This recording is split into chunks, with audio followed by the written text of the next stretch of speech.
Welcome to tutorial 25, where we're going to be looking at op-amps again, so operational amplifiers, and we're going to be looking at their inverting and non-inverting capabilities and how to calculate the gain in an op-amp when it is amplifying.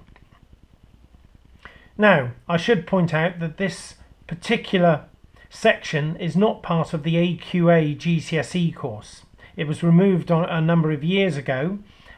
Only the comparator is part of the course involving the 741, but I find these practicals extremely useful, especially when we're looking at amplifiers and sound, etc. Okay, so here we go. Here's our first circuit. This is a non-inverting amplifier, and we'll look at what that means and how it does it in a short while.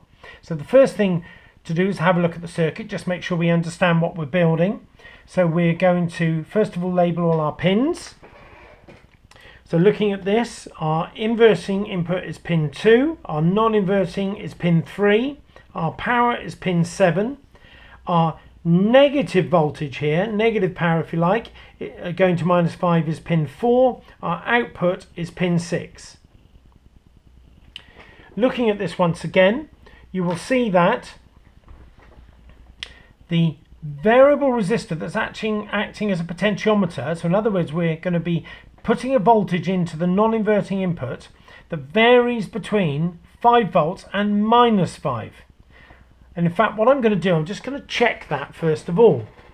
So here we go, this is going to be V in, and this is going to be going to pin 3, and as we've already said, pin 3 is our non-inverting input, and at the moment, if I turn it all one way, you can see that it's at 4.97. I start to turn it, the voltage starts to drop, and then it starts to go negative. At the moment, it's at -1.31. I keep turning it all the way, and it goes all the way down to -5. So we are able to alter the voltage into the circuit from -5 to +5. Okay, next. You will notice that once again we have feedback employed in this circuit. In other words, we are feeding the output, in this case directly back to the inverting input, and we are going to measure our voltage out at the output pin, pin 6, and we're going to measure it with respect to 0. When I measured V in, I measured it with respect to 0, so in other words it was able to go from 5 to -5. Okay, let's do the practical. So I'm going to turn on my second voltmeter,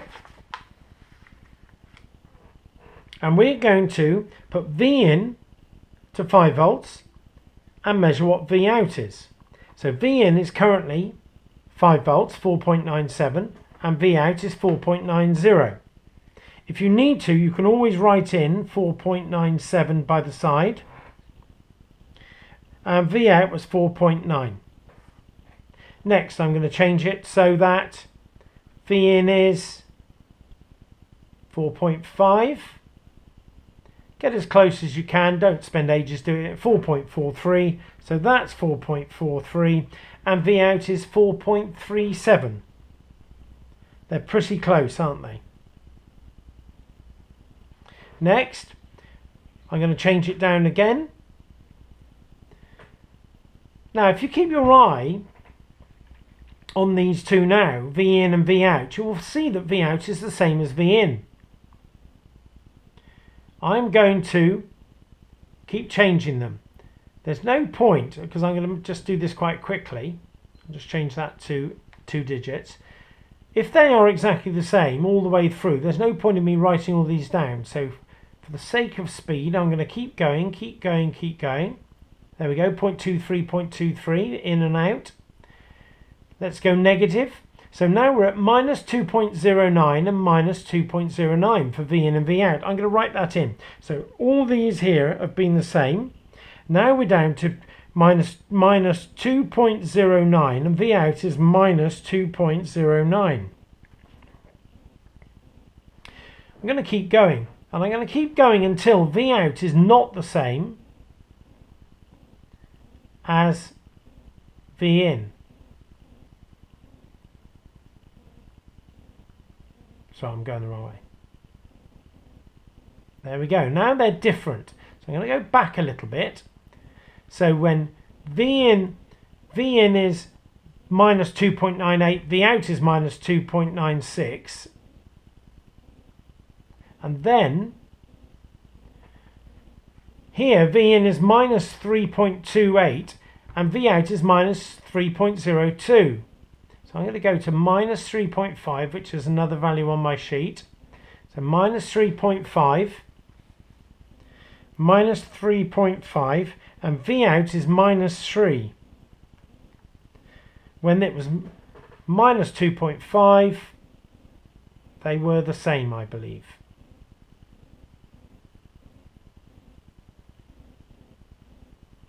And they are. So that's minus 2.5. Now I'm going to go to minus 3.5.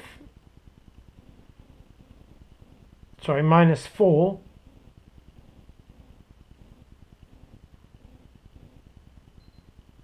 And it is still V out minus 3.0. So minus 3. That was minus 3.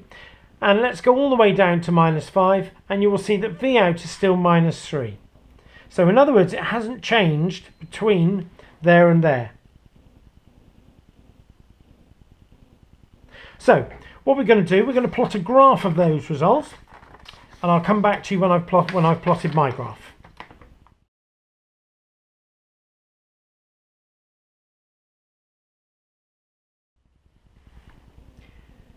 Okay, let's have a little look at our results. So we've just completed our results for taking a reading of V in against V out, so V in against V out, all the way through the values from plus 5 to minus 5. And our graph should look something like this. Now, what does it actually mean? Well, as we've increased V in, V out has also increased. And because this is a linear line, a straight line, what it really means is that we're pretty much getting out what we put in. And we'll look at the gain in just a second. But the important thing to recognise is that when we get down here and we increase V in to be minus 5, we'll notice that V out doesn't ever get beyond minus 3. Now this is a little bit of an anomaly, I always think, that the same doesn't happen up here at the top for V out on the positive values. But it seems to be that an op-amp characteristics allow it to increase right up, pretty much up to the full 5 volts. But if we'd use different voltages, that may not be the case. So a couple of questions here that we can answer. What is the maximum positive value that V out can get to? Well, on the positive value, it actually got to about 4.9 volts, but we put pretty much 5 volts in. So it did actually reach a maximum. What is the maximum negative value that V out can get to? Well, we can see here from there and from our table of results that actually minus 3.0 volts is the maximum negative value that V out gets to. There is a term for this. These maximum voltage levels are called the saturation levels. So in other words, an op-amp is said to saturate at whatever those values may be, and they will change depending on what power supply you use. But they tend to be at 5 volts within plus or minus 1 volt of the supply. Finally, and this is not so important in this practical but will be in the next few, we can look at the gain. Now the gain of any circuit, whatever it might be, is whatever you get out divided by whatever you put in. So in this case, if we do V out divided by V in, and I'm going to choose a value down here, we put 2 volts in and we got 2 volts out. So obviously our gain was 2 divided by 2 equals 1. And it was the same for all these values here. The only time that that changes is when we get to near the saturation values. So if we look at this one here where we put minus 3.5 in and we got 3 volts out, if we got minus 3 volts out and we put minus 3.5 volts in, the gain is 0.86. So our gain here was 0.86. Where we put 4 volts in, it was 3 divided by 4, so our gain was 0.75. When it was 4.5, our gain has now dropped to 0.66, and where it was 5, it has dropped to 0.6. So you can see that as we saturate an op-amp, its gain starts to drop. Otherwise, in this one, it was called a voltage follower, where the output voltage follows the input voltage. Our gain should have been 1 all the way through. This is the end of activity 1.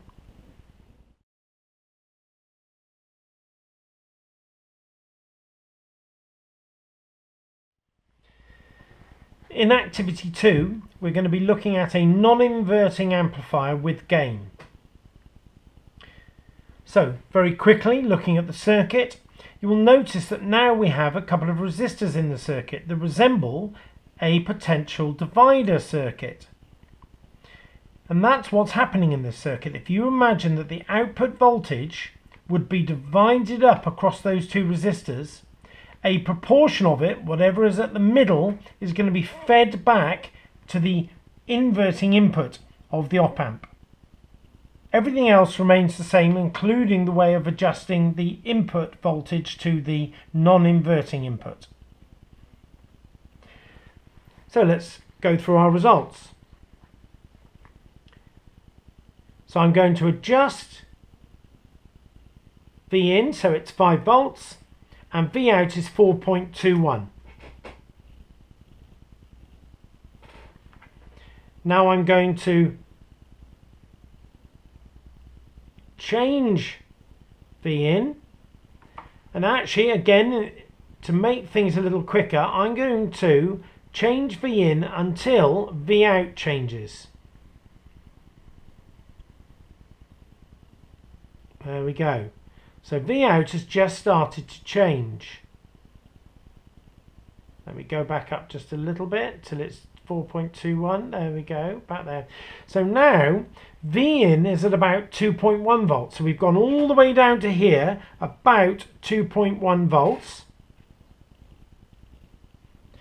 And V out is 4.18.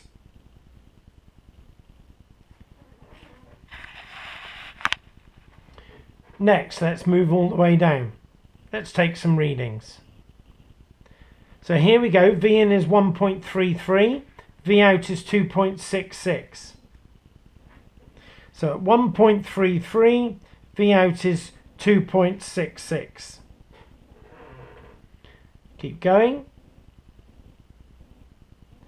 When V in is 0.29, V out is 0.58, 0.29, 0.58. Keep going. Now V in has gone negative, and V in is 0.87 negative, so 0.87 volts negative, and V out is 1.72 volts negative, minus 1.72. Keep going. V in is 1.56 negative, minus 1.56, and V out is minus 2.97, minus 2.97.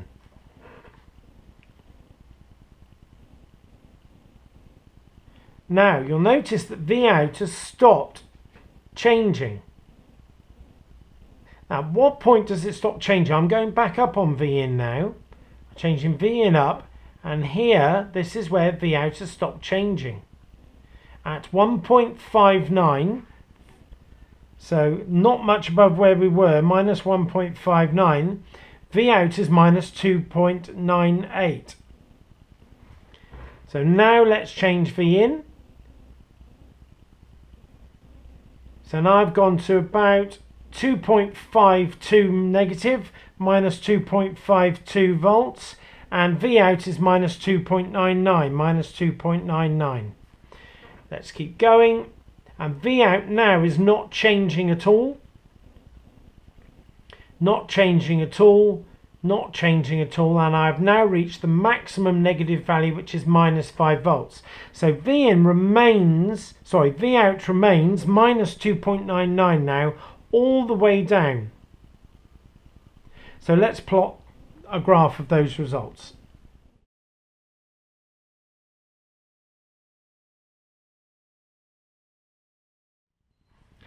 In front of me, I have the graph that I've plotted from my results. If we go back to the circuit diagram, we can see that we have two resistors. Now the gain of our circuit is given by the formula, so the gain of a non-inverting amplifier is given by the formula 1 plus RF divided by Rin. So that's RF divided by Rin plus 1. In our circuit, RF is the resistor that feeds back, hence the F, feeds back from the output back to the input. And the other resistor is Rin. Now, the maths is easy here because they're of the same value. So, quite simply, 1 plus RF, open brackets, 47 exponent 3, 47k, plus, divided by 47 exponent 3, close brackets, equals 2. So the gain in our circuit should have been 2. And that will be the same for all of the calculated ones. But let's look at the actual gain of our circuit, and let's take a couple of values. Well, let's take a value where we measured it. The input is 2.1 and the output is 4.18. So, if the output was 4.18 and the input was 2.1, the gain was 1.99. So actually our gain was 1.99 and it should have been 2. Well, that's pretty accurate. Let's take another value, 0.29 and 0.58. So we have 0.58 out divided by 0.29 in, because gain is out over in, equals 2. Absolutely spot on. Let's do one more value, 1.56 and 2.97. So they were minus values, but we don't need to enter the negative value. So 2.97 divided by 1.56 equals 1.90. So that one, not perfectly precise, but not too bad. But we are reaching the saturation value. And once again, if you care to work out our values running down, you will see that if we take the value where the output was 2.99 and we divide that by our input, well, let's take the value 4 because it was at that point, we see the gain has dropped to 0.747, 0.75. So the gain there is 0.75.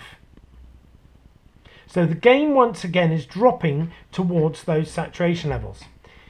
If we look at our graph, that is exactly what's happening. Anywhere on this linear part, the gain is 2.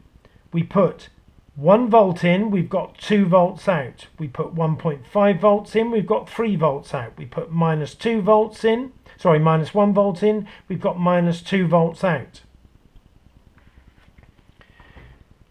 But when we get to these saturation levels, our gain drops off. And these saturation levels, you can see that the maximum on the positive we could get out to this time was 4.21, and the maximum we could get out to on the negative was minus 3, which was the same as the previous example. Finally, if we look at our circuit here, we can tell that this is a non-inverting amplifier, and the best way to recognize it is because Vin is going to the non-inverting input. And if we look at our next one, this was our non-inverting amplifier, the Bin is going to our non-inverting input.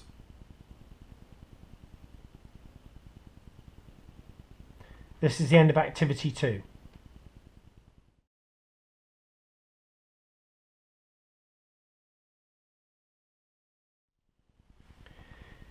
In activity 3 we're going to be looking at inverting amplifiers. Now, it might be worth at this point mentioning what is the difference between a non-inverting amplifier and an inverting amplifier. Well, if you think back to when we used NOT gates, they were inverting the signal. When you put a 1 in, you got a 0 out. When you put a 0 in, you got a 1 out. So in our non-inverting amplifier, nothing was being inverted. If we put a positive voltage in, we got a positive voltage out. Well, look what happens in this circuit now. So I'm going to turn the V in is currently 5 volts and V out is currently -3. I'm now going to turn V in all the way down to -5 volts.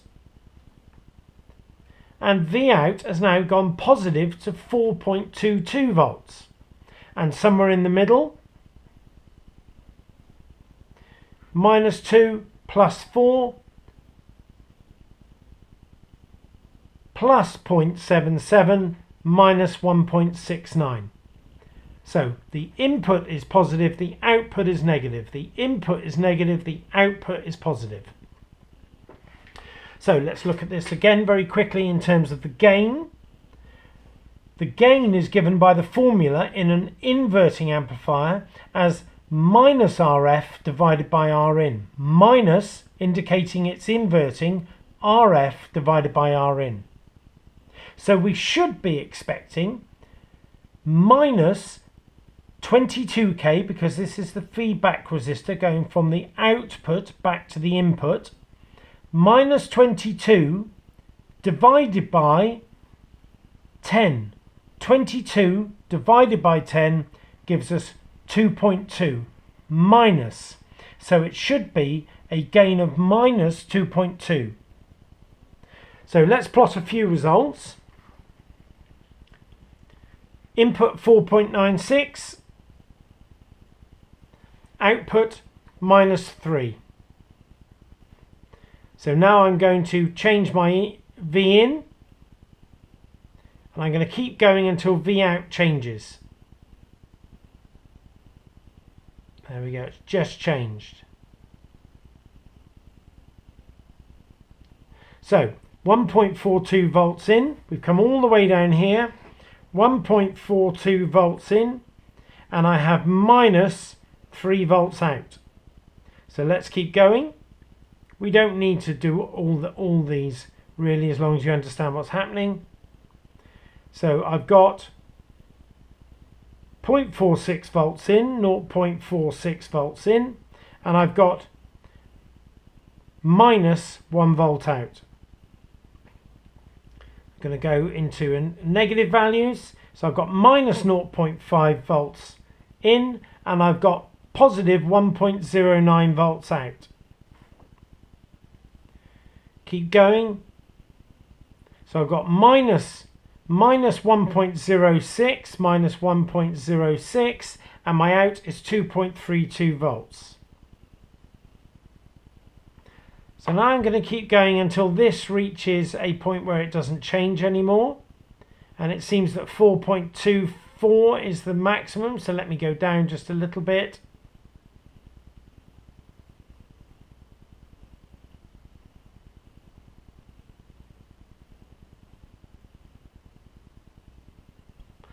There we go.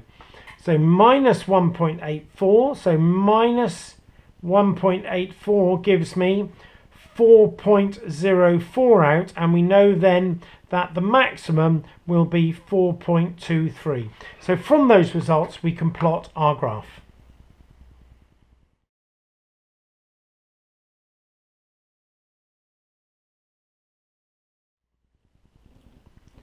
So here we are again looking at a graph of our results, and I'm quite happy with that graph. So we can see that on the negative value it saturates at -3. On the positive value it saturates at 4.23, but you will notice that now this graph runs the other way.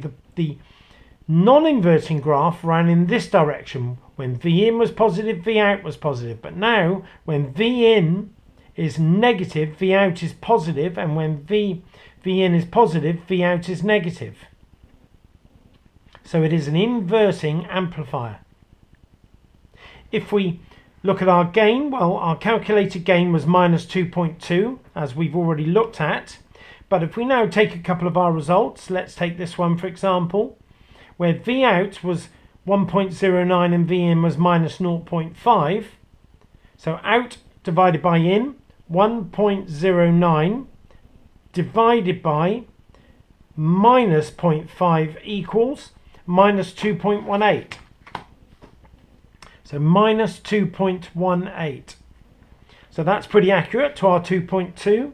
And if we take the next one, our out was 2.32 divided by our input minus 1.06 equals minus 2.19. Minus 2.19. So again, pretty much spot on. But of course, once we reach our saturation level, our gain is going to drop as we've previously seen. So for an example, let's take the last one. Output was 4.23 divided by minus 5 volts equals, our gain has dropped to minus 0.8. So the minus indicates the inverting portion of it, and then the rest is actually the gain of out over in. So again, we have a linear amplifier up to the point where we have our saturation levels.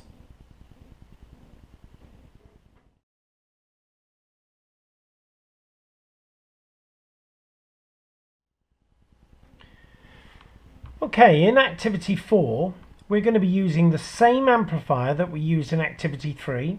In other words, it is an inverting amplifier with a gain of minus 2.2 or a gain of 2.2. Now, the difference being is, instead of our DC input varying between 5 volts and minus 5, we're going to put a sine wave into it. This is quite a good introduction to working with audio amplifiers. So we're going to feed an alternating waveform into our amplifier. It is an inverting amplifier because V in goes in through R in to the inverting input of the op amp. Whereas with the non-inverting amplifier, V in went to the non-inverting input. But here our non-inverting input is tied down to ground. So when we want to now look at the output of this amplifier, and because we are using a frequency generator to provide the input sine wave, we will need to look at the output on an oscilloscope, and indeed we'll need to look at the input on the oscilloscope. So let's look at setting all that up. So here is my frequency generator. I'm using the analog output on a sine wave, and I'm going to feed that into channel 1 of my oscilloscope. So if I go to channel 1, I put it on ground and I position that in the middle, and then I'm going to put it onto AC. So here I have a sine wave going in. Next, I need to set up my channel 2. My channel 2 is going to go to my pin 6 of my op amp. So in other words, the output. So I'm going to set up channel 2, put it on ground, position it, then I'm going to put it onto AC, and now I have a sine wave on the output.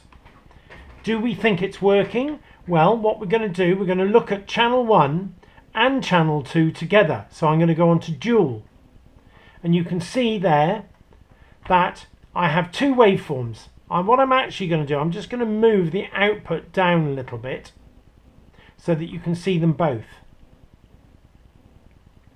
Now, my volts or amplitude per division are on 2 and 2, so they are on the same scale. So you can quite clearly see that my output down here is bigger than my input. How much bigger is it?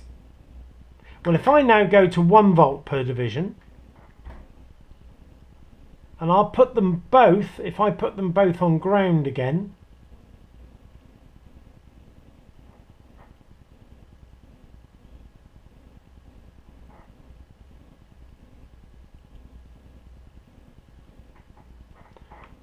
joules, sorry, AC, AC. Right, there we go. If I put them both on ground again, I can measure the scale of the amplitude. So in other words, I'm going up about 1, 2, 3 divisions, and this one is going up about 1.5 divisions. So I know that the output waveform is approximately twice the size, and we know from our calculations that it should be 2.2 times bigger. So it looks like it's pretty good. So what I'm going to do, I'm going to go to channel 1 and I'm going to put a 1 volt input. Now at the moment that's bigger than 1 volt, so I've changed this to 0.5. I'm going to change it to 0.2. So I need 5 of those divisions if each one is worth 0.2. I'm going to change the amplitude. 1, 2, 3, 4, 5, still too big. I'm going to change the amplitude. I'm going to just position this a bit differently. 1, 2, 3, 4, 5, just a little bit less. There we go. So I've got 1, 2, 3, 4, 5 divisions times 0.2 gives me 1 volt input. Now I'm going to go to my dual display. I'm going to turn this back down to 1 volt per division, and there we can see that I have a much bigger input by 2.2 than the output than the input by a factor of 2.2. And more importantly, now we can see that it is minus 2.2, because where the input goes high, the output goes low. Where the input goes low, the output goes high. Now part of this practical is to draw the results of that waveform.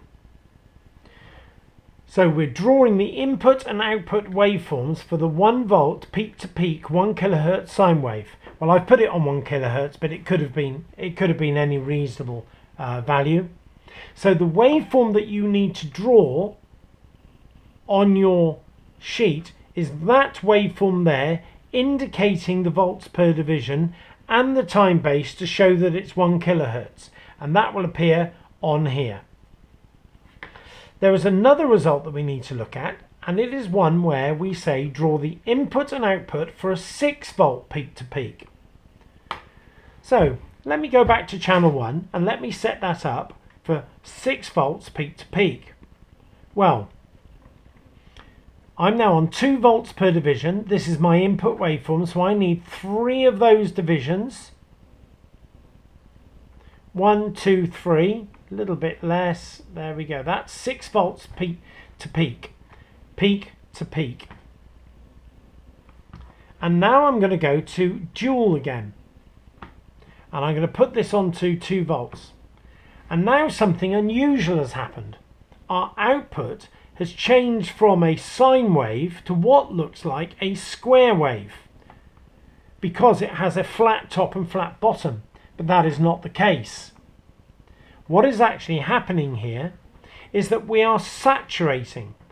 The output is saturating along the top and it is saturating along the bottom, and we can look at that a lot better if I reduce my input again. So I'm going to reduce my input, and now you can see the top has not saturated but the bottom is saturated.